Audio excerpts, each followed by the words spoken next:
Welcome back to your last budget launch. We are talking about how to get set up with the zero debt budget and how to handle interest charges in your budget. So let's say that you've got debt, right? You're working on paying down debt, and some of those have an APR that's somewhat high, and you keep getting charged all of these interest charges each month. Where does that fit in? That's what we're going to talk about.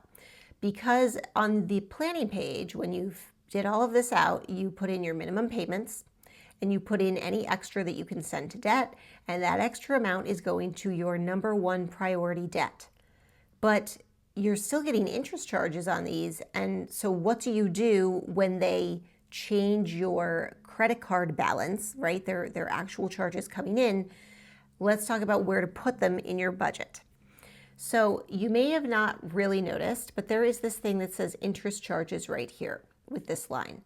That is there on purpose. This was very, very carefully coded, which makes interest charges show up as a category for everybody, regardless. Even if you had no budget categories listed on your planning page, you will still see interest charges listed here.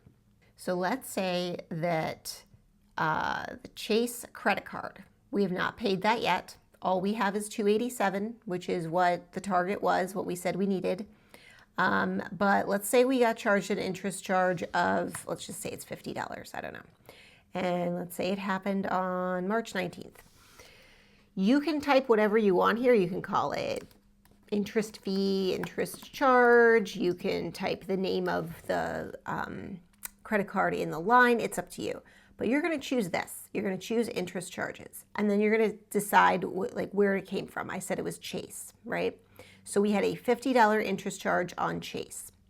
What you will notice is nothing has happened, right? Like you still only have $287 available. You don't have that extra $50 to cover the interest. And I know some of you are thinking, but wait, like I heard somewhere that you should at least try and cover the interest charges as you're paying down debt. Like, yes, sort of, but no, is my answer. Because you did your budget.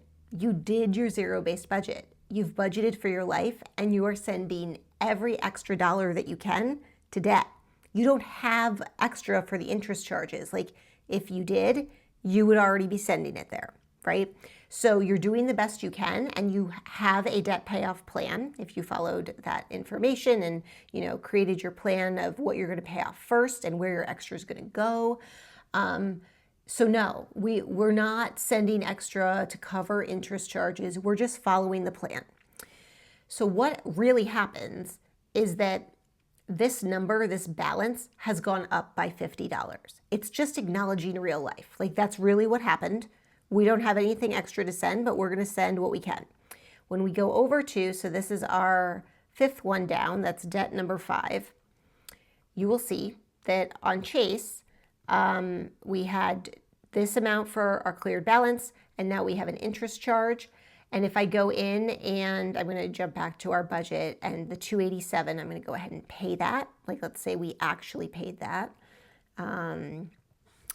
So $287 from checking to, did I say Chase? I think I did.